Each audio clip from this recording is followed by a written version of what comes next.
सो बच्चों, good morning to all of you. आज हम लोग बात करेंगे बायोडाइवर्सिटी लॉस के बारे में, causes of extinction of biodiversity.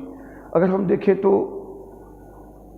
पिछले 500 सालों में due to human anthropogenic activities, मानव एक्टिविटीज़ की वजह से बहुत सारे बायोडाइवर्सिटी का लॉस हुआ है, एक्सटिंक्शन हुआ है। तो क्या क्या कारण ऐसे हैं जिसकी वजह से ये बायोडाइवर्सिटी ख़त्म हुई है, इसके बारे में हम थोड़ा बात करते हैं। तो causes of extinction of biodiversity.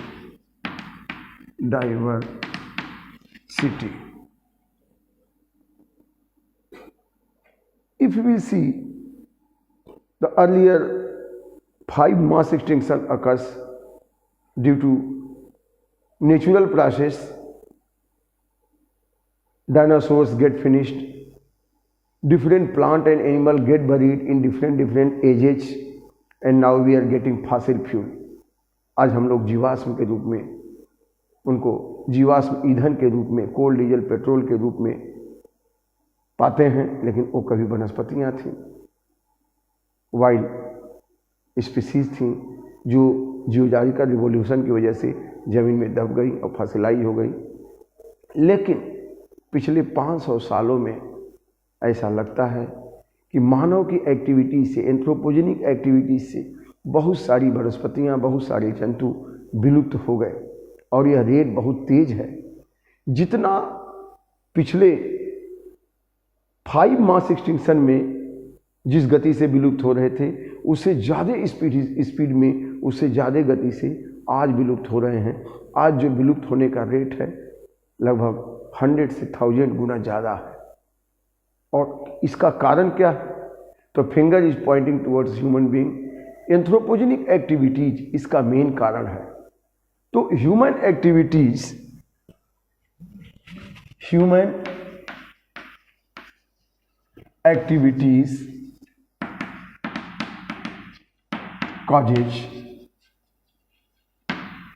causes extinction of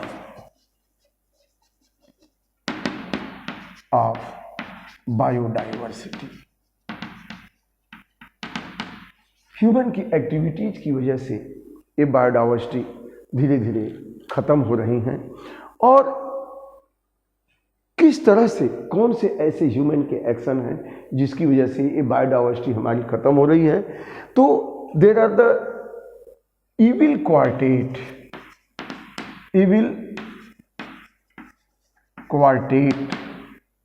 4 ऐसी मेजर एक्टिविटीज हैं, 4 ऐसे मेजर एक्टिविटीज हैं जो बायोडाइवर्सिटी को ख़त्म कर रहे हैं। वो कौन कौन से 4 ऐसे मेजर एक्टिविटीज हैं? पहला है हैबिटेट लॉस एंड फ्रेगमेंटेशन।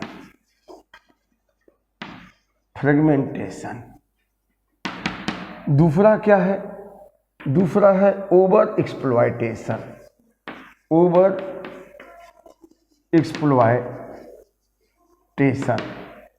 और तीसरा क्या है? Invasion of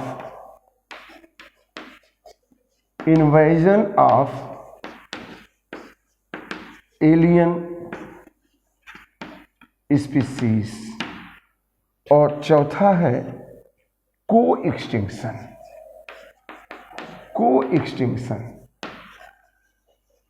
So these are the 4 different activities of human being which are causing the great loss of biodiversity।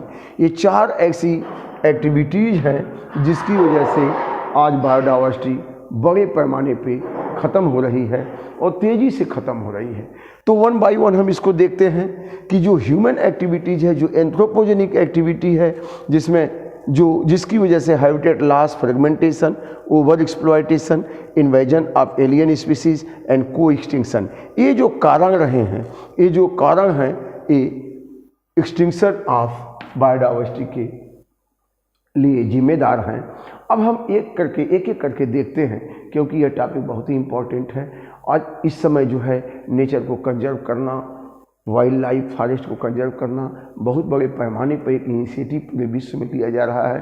तो इसको जानना हमें बहुत ज़रूरी है कि किन किन गतिविधियों को हम रोकेंगे तो हम इनका कंजर्वेशन कर सकते हैं, यानी किसकी वजह से एक्सटिंक्शन बड़े पैमाने पे हुआ है। तो सबसे पहले हम लोग habitat loss and fragmentation. Habitat loss and fragmentation, nature fulfil our needs, हमारी नीड्स को रोटी कपड़ा मकान इसको पूरा कर सकती और करती थी। अर्लियर जब साइंस एंड टेक्नोलॉजी का उतना डेवलपमेंट नहीं था, लोग जंगलों से निकल के आए, कुछ पेड़ पौधों वनस्पतियों को सेलेक्ट किया, नदियों किनारे समुद्र के किनारे बस गए, खेती बाड़ी करने लगे और धीरे धीरे वो फ्लोरिश हुए। लेकिन जैसे धीरे धीरे हमारा साइंस एंड टेक्नोलॉजी बढ़ा, औद्योगिक विकास होना शुरू हुआ, ऑटोमोबाइलाइजेशन होना शुरू हुआ, अर्बनाइजेशन होना शुरू हुआ, माइनिंग होना शुरू हुआ।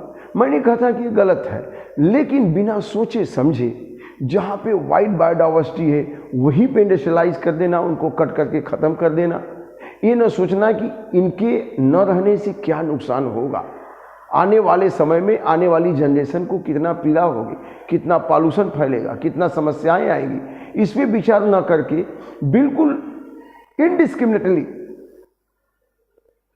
एकदम ख़त्म कर देना उनको, और इस लेवल तक ख़त्म कर देना कि आज acid rain, green house effect, flood, drought, global warming, तमाम तरह की परेशानियों का सामना करना पड़ रहा है। तो निश्चित रूप से जो हमारी बायोडाइवर्सिटी खत्म हुई है उसका कारण है habitat loss. Human being deforestation start कर दिया। ये डिफॉरेस्टेशन क्यों हुआ? Cutting of forest, clearing the forest, cutting of forest due to get timber, इमारती लकड़ी लेने के लिए, लकड़ियां लेने के लिए, इसके अलावा जमीन को, जंगल को खाली करके वहां इंडस्ट्री बैठाने के लिए, वहां पे कॉलोनी बनाने के लिए, सड़कें बनाने के लिए, अंधाधुंध जंगलों की कटाई हुई। और जब जंगलों की कटाई हुई तो प्लांट स्पीसीज तो खत्म हुए ही, लेकिन एनिमल स्पीसीज भी, जो वाइल्ड एनिमल जंगलों में रहते थे, उनसे उनको भोजन मिलता था, शेल्टर मिलता था, वो भी धीरे धीरे खत्म होने लगे। इसका जीता जागता उदाहरण हमारे पास है Amazonian rain forest. Tropical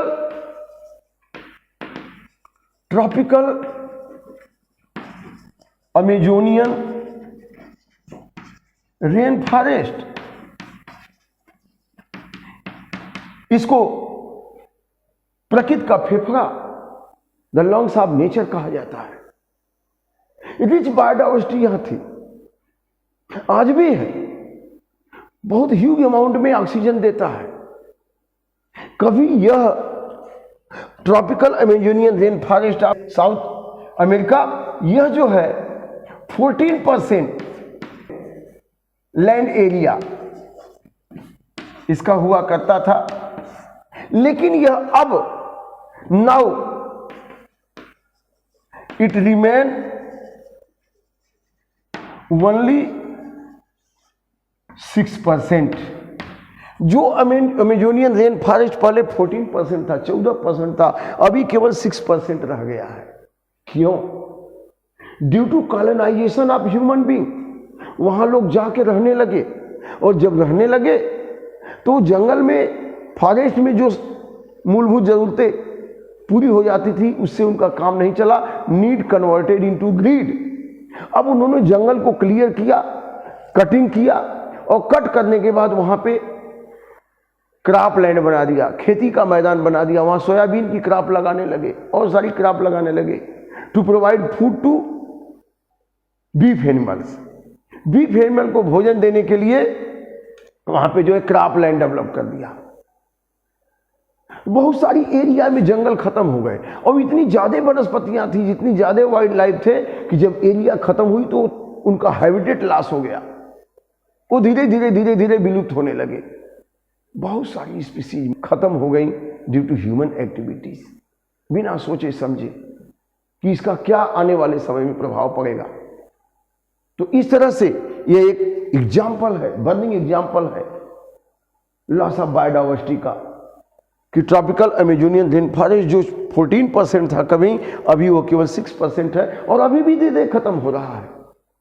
so they urgent need to check it, reforestation करना होगा, जंगल को बचाना होगा। फॉरेस्ट नहीं बचेंगे तो अदर वाइल्ड एनिमल भी आल्सो गेट एक्सटिंक्ट, और एक्सटिंक्ट हो रहे हैं। पिछले लेक्चर में आपने देखा था तमाम सारी स्पीसीज एक्सटिंक्ट हो गई। 784 स्पीसीज तो पिछले 500 साल में खत्म हो गए ड्यू टू ह्यूमन एक्टिविटीज।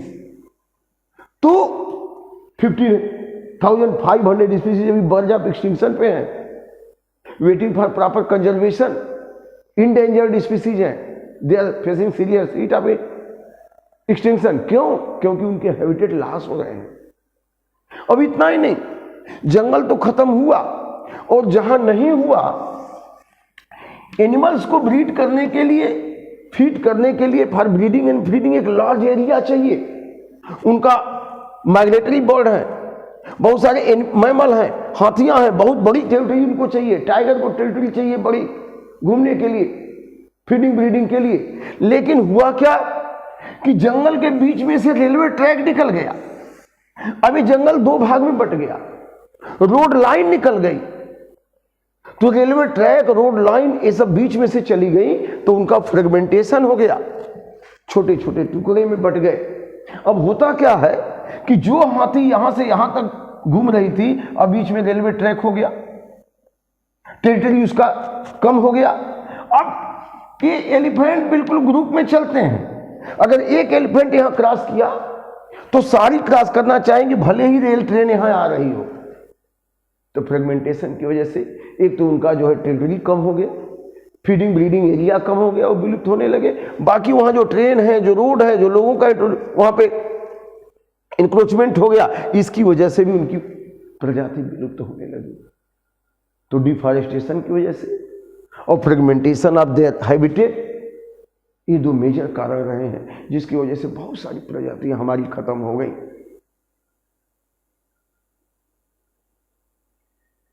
इन प्रजातियों को खत्म होने से हमें बचाना है, क्योंकि हमारा पर्यावरण, हमारा अर्थ प्लैनेट में जो डेलिकेट इकोलॉजिकल बैलेंस है वो इन्हीं प्रजातियों की वजह से है, बायोडाइवर्सिटी की वजह से है। तो ये रहा हैबिटेट लॉस। और एक ही कंट्री में नहीं, हर जगह, हर कंट्री में डिफॉरेस्टेशन हुआ, बड़े पैमाने पे हुआ है, जिसकी वजह से जैव विविधता खत्म हुई है, एक्सटिंक्ट हुई है। अगला कारण है ओवर एक्सप्लॉयटेशन।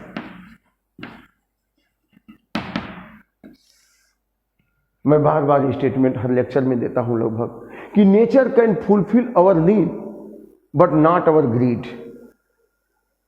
इंसान की नीड क्या थी? रोटी, कपड़ा और मकान। बट नेचर नीड को पूरी कर रही थी, but the human being, the some human being becomes greedy and they start over exploitation of natural resources, cutting forest to get the timber, poaching of animal for their skin, for their hide, for their tusk। तमाम सारे elephant को खत्म कर दिया गया। उसके हाथी के जो आगे निकले दांत होते हैं, टस्क होते हैं, कई कंट्री से बहुत सारे हाथी के दांत बरामद किए गए, स्मगलिंग कर रहे थे। और वो क्या, जो डेवलप्ड कंट्री है वो डेवलपिंग कंट्री को पैसा देके स्मगलिंग कराते हैं, वहां से हाथी के दांत मंगाते हैं। तो हाथी अपने से दांत थोड़ी निकाल के दे देगा, वो पूरी हाथी को ही किल कर देते हैं 2 टस्क लेने के लिए। लायन को खत्म कर दिया उसके बोन के लिए, उसके हाइड के लिए, उसके नेल के लिए। डियर है उसके हाइड के लिए। बहुत सारे एनिमल को खत्म कर दिया। डोडो बर्ड इन मॉरिशस में आज एक भी डोडो बर्ड की स्पीसीज नहीं बची, सब खत्म कर दिया, खा गए वहां के लोग। क्वागा इन अफ्रीका, क्वागा भी खत्म हो गया, एक्सटिंक्ट हो गया। थैलेसाइन इन ऑस्ट्रेलिया वो भी खत्म हो गया। स्टेलर सी काऊ इन रसिया ये भी खत्म हो गया। बाली जवान टाइगर 3 सब स्पीसीज एशियन ये भी खत्म हो गए। पिछले 20 सालों में 27 स्पीसीज खत्म हो गई और 15,500 स्पीसीज अभी भी facing the threat of extinction. ऐसा क्यों? Due to over exploitation. Over exploitation की वजह से इंसान सोचता है कि इस धरती पे केवल हमारा साम्राज्य है। अरे नेचर ने सबको बनाया है, पहले तो उन्हीं को बनाया, सिंपल ऑर्गेनिज्म को बनाया, फिर complex, then complex, then complex. इंसान सबसे लास्ट में डेवलप हुआ इवोल्यूशनरी प्रोसेस में, about 70,000 to 1 lakh year ago. और नेचर ने इसलिए इंसान को डेवलप किया, इवोल्यूशन हुआ कि बाकी सारे को प्रोटेक्ट करेगा। लेकिन यहां कुछ ऐसे इंसान जो ज्यादा मनी कमाने के चक्कर में indiscriminate deforestation, poaching of animal, over exploitation of natural resources and wild life, इसकी वजह से बड़े पैमाने पर एक्सटिंक्शन हुआ है। ओशियन में बड़े पैमाने पे मछलियों की फिशिंग हो रही है, तमाम सारी स्पीसीज खत्म हो रही हैं। उनको ब्रीडिंग के लिए एक भी नहीं बचेंगी तो आगे बढ़े कैसे? खाली हार्वेस्टिंग हो रहा है, वहां में खत्म हो रही है स्पीसीज। इसको रोकना होगा ओवर एक्सप्लॉयटेशन को, तभी जाके बायोडाइवर्सिटी बचेगी, अन्यथा फिनिश हो जाएगी। आगे आने वाली जनरेशन को कुछ भी नहीं बचेगा। तो हम लोगों की पूरी जिम्मेदारी है, लोकल लेवल, गवर्नमेंट लेवल, सबकी जिम्मेदारी है वर्ल्ड लेवल पे कि हम इन प्रजातियों को बचाएं। अब ओवर एक्सप्लॉयटेशन के बाद next invasion of alien species. कभी कभी क्या करते हैं कि कुछ लोग दूसरी जगह से किसी स्पीसीज को अच्छा लगने के लिए या कुछ विशेष डिलिबरेटली या अनडिलिबरेटली वो लाते हैं नए वातावरण में, और वो नई वातावरण में आकर के एलियन स्पीसीज यहाँ की जो नेटिव स्पीसीज है उसको खत्म करना शुरू कर देती है। Nile perch was introduced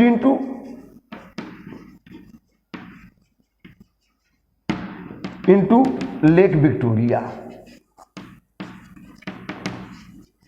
When Nile perch was introduced into Lake Victoria,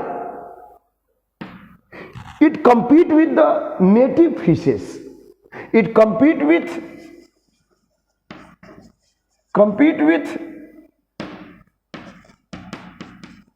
native cichlid fishes,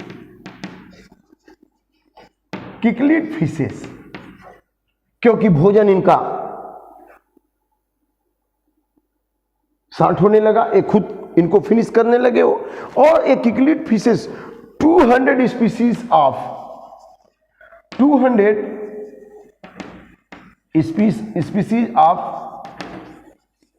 किकलिड fishes get extinct, ये खत्म हो गए, फिनिश हो गए, बचे ही नहीं। क्यों? Due to invasion of Nile perch. ये नाइल पर्च को लाके वहां डाल दिया गया। इतना ही नहीं, बहुत सारे वीड्स, लैंटाना, पार्थेनियम, इकॉर्निया, ये आ गए और हमारे नेटिव वेजिटेशन को धीरे धीरे खत्म करने लगे, कंपीट करने लगे। वाटर मिनरल ले लिया ज्यादा और वहां की नेटिव स्पीसीज खत्म होने लगी। इकॉर्निया, जलकुंभी, वाटर हाइसिन जिसको कहते हैं, अपने यहाँ वेस्ट बंगाल में फिश एंड राइस, बंगाल में फिश एंड राइस भोजन है। वहां पे पांड होते हैं, पैडी के खेत में भी, पांड में भी फिश वहां पे कल्चर करते हैं। और वहां पे वाटर हाइसिंथ को, इकॉर्निया को डाला गया उसके पर्पल फ्लावर की वजह से। और इकॉर्निया इतना तेजी से फैल गया तालाब में कि सतह पे एकदम कम ऑक्सीजन नहीं गई, वहां एरिएशन नहीं हो पा रहा और मछलियां पानी में ऑक्सीजन के अभाव में खत्म होने लगी। तो जो एलियन स्पीसीज का इन्वेजन हुआ, बहुत सारी नेटिव स्पीसीज एक्सटिंक्ट हो गई। इतना ही नहीं, African catfish, African catfish, Clarias गैरीपाइनस,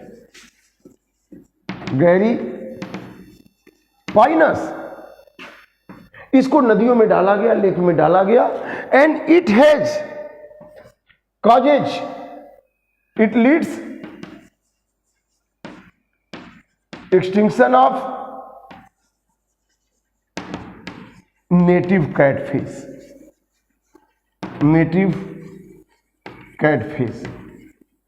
क्योंकि यह कार्निवोरस है, ज्यादा ज्यादा भोजन ले लिए, इनको भी खत्म किए और नेटिव कैटफिश नदियों से, लेक से खत्म होने लगी। तो this is due to the invasion of alien species, ये बहुत सारी स्पीसीज खत्म हो गई।